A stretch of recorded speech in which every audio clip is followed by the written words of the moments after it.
he is suspended from the party and Humayun Kabir is suspended from the party and he, with the approval of our chairman Mamata Bandyopadhyay and with the consent of our General Secretary Abhishek Bandyopadhyay, দল বিরোধী কাজের অভিযোগে ভরতপুরের তৃণমূল কংগ্রেস বিধায়ক Humayun কবিরকে suspend করল দল।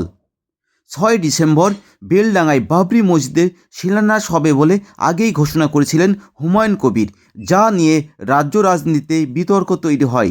বৃহস্পতিবার সকালে রাজ্যের মন্ত্রী ফিরহাদ হাকিম সাংবাদিক বৈঠক করে সাসপেন্ডের কথা ঘোষণা করেন।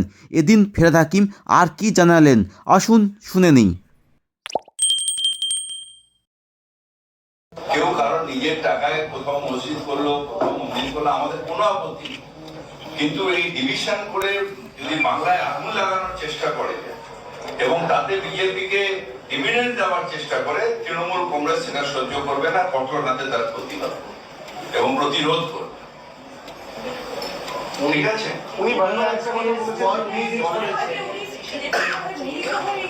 আমার একদম শিওর যে এটা বিজেপি, কারণ ঘৃণার রাজনীতি করে, ঘৃণা না রাজনীতি করে ডিভিশনাল পলিটিক্স করলে বিজেপির সুবিধা।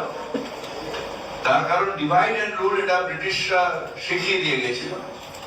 সেই সময় যারা বিজেপি পন্থী তারাই ডিভাইড এন্ড রুল করে ভারতবর্ষকে ভেঙেছে। আজও বিজেপি এখানে ডিভিডেন্ড তুলতে পারছে না, পারবেও না। তাই হুমায়ুনের মতন ইনস্ট্রুমেন্টদের দিয়ে ডিভাইড এন্ড রুল করে, ঘৃণার রাজনীতি করে তারা ডিভিডেন্ড তোলার চেষ্টা করছে।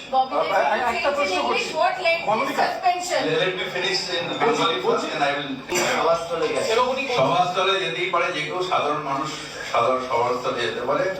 He is suspended from the party and Humayun Kabir is suspended from the party and he, with the approval of our chairman Mamata Bandyopadhyay and with the consent of our General Secretary Abhishek Bandyopadhyay, the party has suspended Humayun Kabir.